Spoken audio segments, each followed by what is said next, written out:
তিন ফসলি জমি, সেই তিন ফসলি জমির মাটি কেটে পাচার করে দিচ্ছে। তিন ফসলি জমির কোথাও ছাড়ছে না, পুকুর পাড় নয়, দিঘির পাড় নয়, একেবারে তিন ফসলি জমি থেকে বেড়াচাপা বাদুড়িয়া রোড অবরোধ করলেন স্থানীয়রা। কথা বলবো প্রতিনিধি জিয়াউলের সঙ্গে। জিয়াউল, কতদিন ধরে তিন ফসলি জমি কার ব্যক্তিগত, কারো তো ব্যক্তিগত জমি, সেই ব্যক্তিগত জমি থেকে মাটি পাচার হয়ে যাচ্ছে?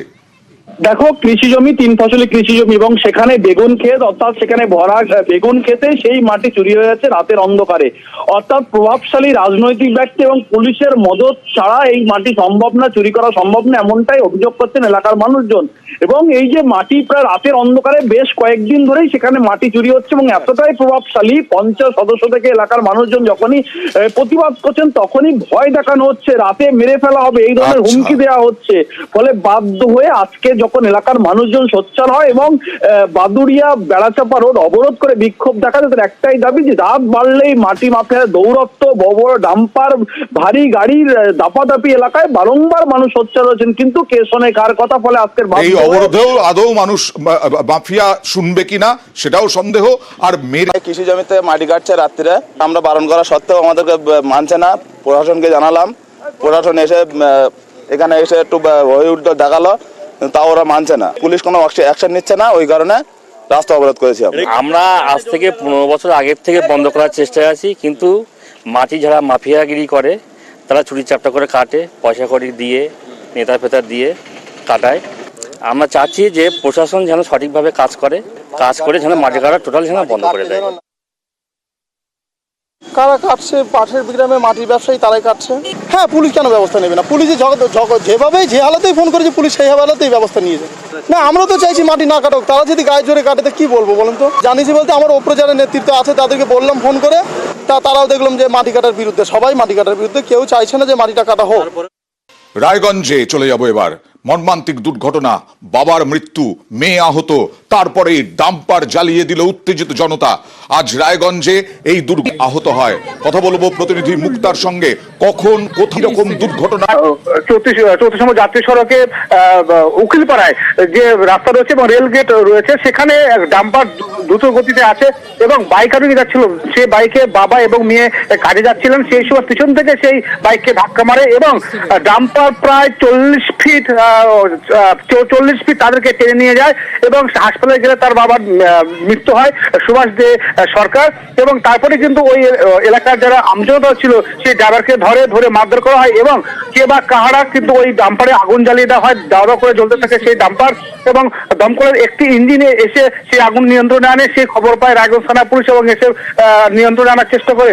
সবথেকে বড় বিষয় যে ওই রাস্তা দিয়ে দিনে এবং রাতে যারা অবৈধ মাটি ব্যবসা করছে, মানে ডাম্পার গুলো চালানো হচ্ছে এবং এত দ্রুত গতিতে যাচ্ছে, সেখানে কোনো নিয়ন্ত্রণ নেই।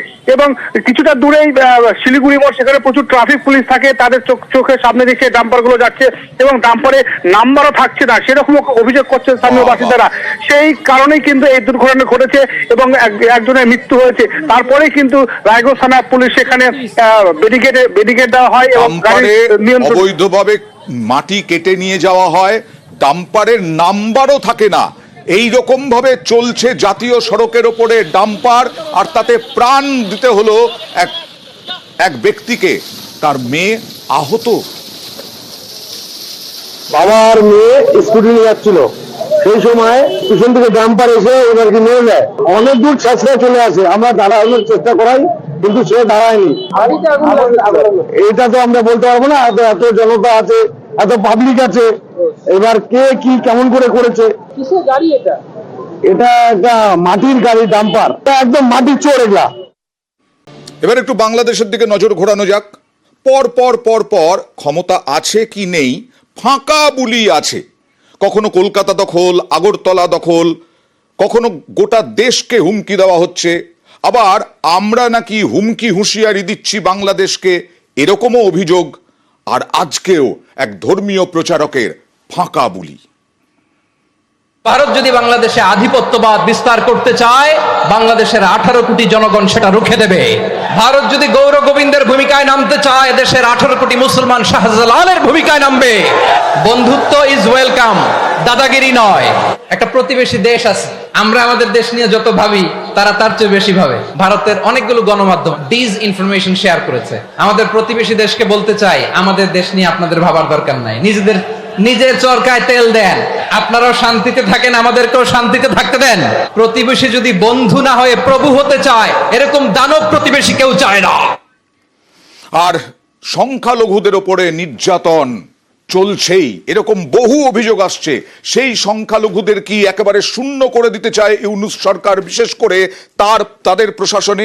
ইউনূস জমানায় এই বিসিএস অর্থাৎ বাংলাদেশ সিভিল সার্ভিসে আগে গেজেটে নাম ছিল, নতুন যে গেজেট বেরিয়েছে তাতে সংখ্যালঘুদের নাম নেই। সাফল্যের সঙ্গে পাশ করার পরেও তাদের নাম নেই। তাহলে কি সন্দেহ হয় দেখুন। আমি 16 সাল থেকে একটা স্বপ্ন লালন করে, সন্তানের মতো লালন করে এই পর্যন্ত আসছি।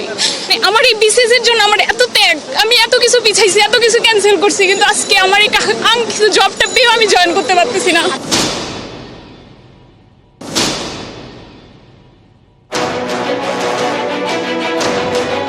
অস্থির বাংলাদেশ, পদ্মাপাড়ের বিভিন্ন প্রান্তে বারবার সংখ্যালঘুদের উপর নির্যাতন, ধর্মীয় স্থানে হামলা, মূর্তি ভাঙচুর, মারধর, লুটপাট, ধর্ষণ, কোনো অভিযোগই বাদ নেই। এরই মাঝে এবার জোরালোভাবে প্রশ্ন উঠছে,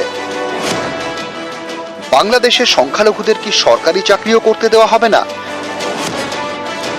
প্রশাসনকে কি সংখ্যালঘু শূন্য করতে মরিয়া ইউনূস সরকার? প্রশ্নটা উঠছে সেদেশেরই কিছু নাগরিকের সোশ্যাল মিডিয়া পোস্ট ঘিরে, যেমন কাঞ্জিলাল রায় জীবন।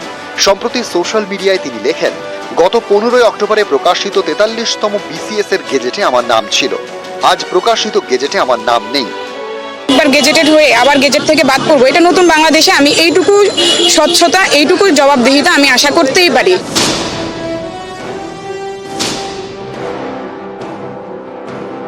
বিসিএস অর্থাৎ বাংলাদেশ সিভিল সার্ভিস। বাংলাদেশ প্রশাসনের শীর্ষ স্তরে কাজ করতে হলে এই বিসিএস পাশ করতে হয়। গত 15 অক্টোবর 43তম বিসিএস এর ফলাফলের গেজেট প্রকাশিত হয়। 30 ডিসেম্বর নতুন করে গেজেট প্রকাশ পায়। এই নতুন গেজেটে 168 জনের নাম বাদ। এ নিয়ে বিতর্ক শুরু, কারণ অভিযোগ উঠছে বিসিএস এর ফলাফলের গেজেট থেকে বাদ পড়া 168 জনের মধ্যে 71 জনই সংখ্যালঘু, অর্থাৎ বাদ পড়ার তালিকায় 42% সংখ্যালঘু। এর মধ্যে অ্যাডমিনে বাদ গিয়েছে 35% সংখ্যালঘু, বিদেশ মন্ত্রক থেকে 67%, পুলিশে 12.5%, অডিটে 100%, ট্যাক্সে 71% এবং কাস্টমস থেকে বাদ গিয়েছে 33.33% সংখ্যালঘুর নাম। এর প্রতিবাদে সোশ্যাল মিডিয়ায় একের পর এক পোস্ট করেছেন সংখ্যালঘু চাকরি প্রার্থীরা। এই প্রশ্ন উঠছে, বাংলাদেশের সংখ্যালঘুদের কি সরকারি চাকরিও করতে দেওয়া হবে না?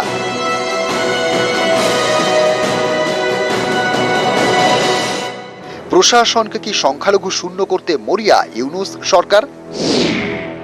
নিউজ 18 বাংলা। নতুন গেজেটে বাদ 42% সংখ্যালঘু। আর তার সাফাই দিতে গিয়ে বাংলাদেশের প্রেস সচিব জানালেন যে যোগ্যদের সম্মান দিতে হবে, তো যোগ্যদের জায়গা দিতে হবে। তাহলে প্রশ্ন, আগের গেজেটে এই সংখ্যালঘুদের নাম কিভাবে থাকলো? আপনি যদি সেবা নিশ্চিত করতে চান, অবশ্যই সব ব্যক্তিকে, যোগ্য ব্যক্তিকে যোগ্য জায়গায় দিতে হবে। সেক্টর থেকে অনভিজ্ঞ, অদক্ষ নীতি নির্ধারকের পরিবর্তে অভিজ্ঞ এবং দক্ষ নীতি নির্ধারকের সেবা নিশ্চিত করতে হবে, যেন তিনি আইন কানুন জানেন, তার সেক্টর সম্পর্কে জানেন, তাহলেই সেই সেক্টর ভালো কাজ করবে।